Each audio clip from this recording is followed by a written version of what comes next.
Dear students, मैं doctor पूर्णिमा Dixit. BSc third year में हम बायो इनऑर्गेनिक केमिस्ट्री पढ़ रहे हैं, जिसमें आपने लास्ट लेक्चर में sodium, potassium, magnesium, calcium, chlorine इत्यादि की आवश्यकता के ऊपर ध्यान दिया कि किस तरीके से जैव तंत्र को सुचारू रूप से चलाने में इन एसेंशियल एलिमेंट्स की आवश्यकता होती है। आगे हम पढ़ रहे हैं सल्फर। सल्फर प्रोटीन संरचना में विद्यमान सिस्टीन में सल्फर उपस्थित रहता है। प्रोटीन की जो संरचना है उसमें विद्यमान सिस्टीन में सल्फर उपस्थित रहता है। मानव शरीर में अनेक जैव रसायनों के जैव संश्लेषण में आवश्यक होता है। उदाहरणार्थ सल्फर कोएंजाइम ए तथा लिपोइक अम्ल का संघटक तत्व है। कोएंजाइम ए तथा लिपोइक अम्ल का संघटक तत्व है जो एसिटिल CO ए तथा S एसिटिल लिपोएट के संश्लेषण में प्रयुक्त होते हैं। सल्फर अनेक जैव रसायनों का संघटक तत्व है, जैसे thiamine, biotin, insulin, penicillin, melanin, sulphocyanide और ग्लूटाथियोन आदि में सल्फर की विशेष भूमिका रहती है। और ये सभी जो ये सल्फर के द्वारा यानी शरीर में इनका जो संश्लेषण होता है वो सल्फर की उपस्थिति में होता है। यदि फास्फोरस को देखा जाए तो फास्फोरस जो है ये भी एसेंशियल एलिमेंट है। शरीर में हड्डियों तथा दांतों के विकास में फॉस्फेट के रूप में महत्वपूर्ण होता है। फॉस्फोलिपिड्स न्यूक्लिक अम्लों तथा फॉस्फोप्रोटीनों का मुख्य संगठक है। शरीर में बनने वाले ऑर्गेनोफॉस्फेट जैसे hexose phosphate, triose phosphate, creatine phosphate आदि में फास्फोरस होता है। कोशिकाओं में उभय प्रतिरोधन बफरिंग में फॉस्फेट बफर का महत्वपूर्ण योगदान है। कोएंजाइम जैसे NADP, ADP, AMP आदि में फास्फोरस आवश्यक है। ऊर्जा युक्त यौगिकों जैसे ATP के निर्माण में फास्फोरस आवश्यक है।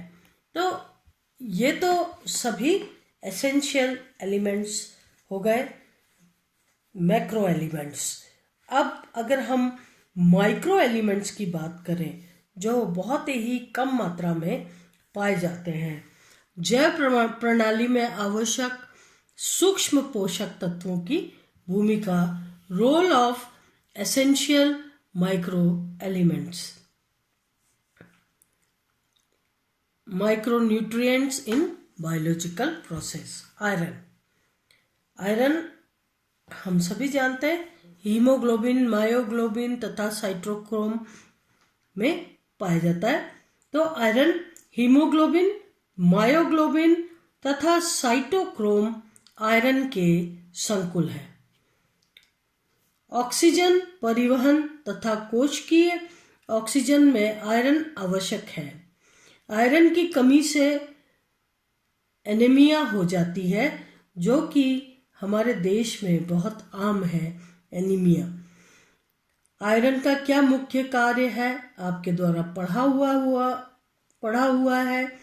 हीमोग्लोबिन के रूप में शरीर में ऊतकों तक ऑक्सीजन का परिवहन जो है, हीमोग्लोबिन जो है ऑक्सीजन का परिवहन करती है। कोशिकीय श्वसन में भी आवश्यक, जो सांस लेते हैं और छोड़ते हैं उसमें भी आवश्यक है। हीमोग्लोबिन, मायोग्लोबिन, साइटोक्रोम तथा श्वसनीय एंजाइम प्रणाली का प्रमुख संगठक है।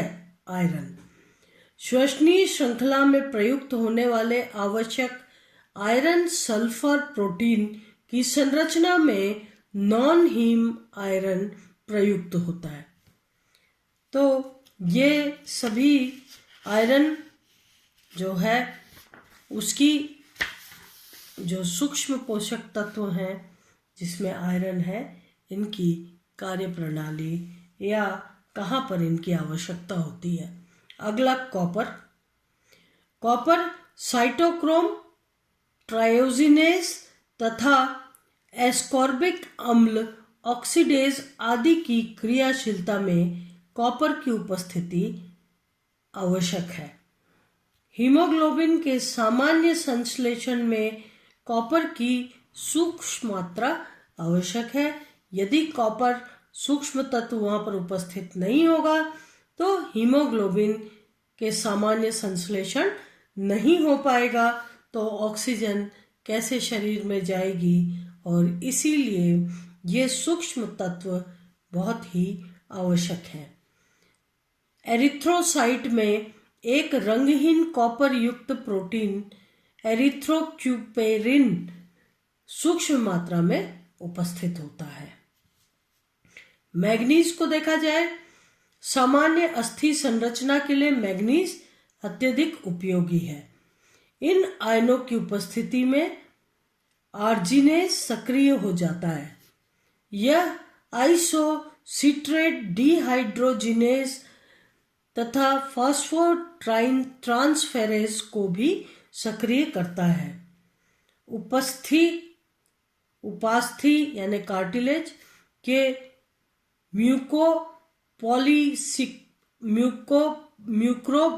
म्यूकोपॉलीसेकेराइड के संश्लेषण में प्रयुक्त ग्लूकोसिल ट्रांसफरेज को मैग्नीज सक्रिय करता है। अगर जिंक के उपयोग को देखा जाए तो जिंक जो है इसके क्या कार्य हैं। यह अनेक एंजाइमों का संघटक तत्व है, जैसे अल्कोहल डिहाइड्रोजिनेज, कार्बोनिक एनहाइड्रेज तथा रेटिनिन रिडक्टेज। पैंक्रिया में इंसुलिन के संश्लेषण में आवश्यक है। जिंक जो है इंसुलिन के संश्लेषण में आवश्यक है। विटामिन ए की प्लाज्मा सांद्रता को नियंत्रित करने में सहायक। जीवों की सामान्य वृद्धि तथा जनन क्रियाओं के लिए आवश्यक। नेक्स्ट, जिंक के बाद कोबाल्ट विटामिन B12 का संघटक तत्व। विटामिन B12 रुधिर कोशिकाओं को बनाने में आवश्यक। अनेक एंजाइमों को बनाने में विटामिन B16 का योगदान है। तो ये सभी विटामिन्स जो हैं कोबाल्ट की उपस्थिति में ही बनते हैं शरीर में। क्रोमियम जीवों के रक्त में कोलेस्ट्रॉल की मात्रा को संतुलित करता है। दूसरी बात, क्रोमियम शरीर में वसा व प्रोटीन के उपाचन में सहायक है। उपाचन में सहायक है। मोलिब्डिनम जेंथीन ऑक्सीडेज तथा एल्डिहाइड ऑक्सीडेज में मोलिब्डिनम प्रमुख संघटक है जो इलेक्ट्रॉन परिवहन में सहायक है। कुछ पेड़ पौधों में उपस्थित नाइट्रोजिनेज जो नाइट्रोजन यौगिकीकरण के लिए उत्तरदायी है, मोलिब्डिनम के संकुल हैं।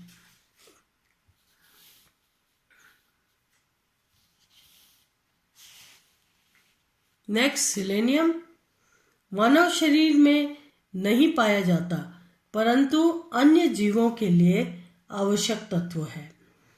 आयोडीन थायराइड ग्रंथि में थायरॉक्सिन तथा आयोडोथायरॉक्सी हार्मोन बनाने में आयोडीन आवश्यक संघटक है।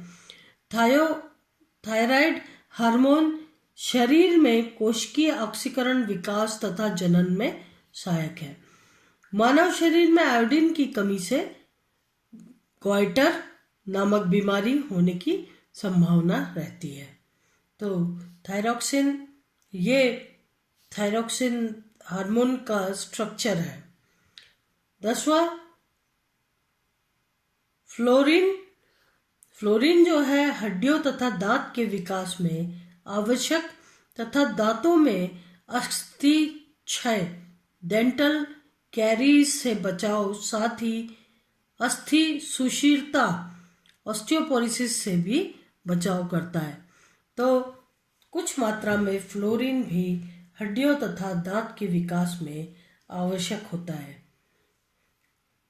अब इसके आगे सोडियम पोटेशियम आयनों की भूमिका यानी सोडियम पोटेशियम पंप के बारे में हम पढ़ेंगे, जो कि हम अगले लेक्चर में पढ़ेंगे।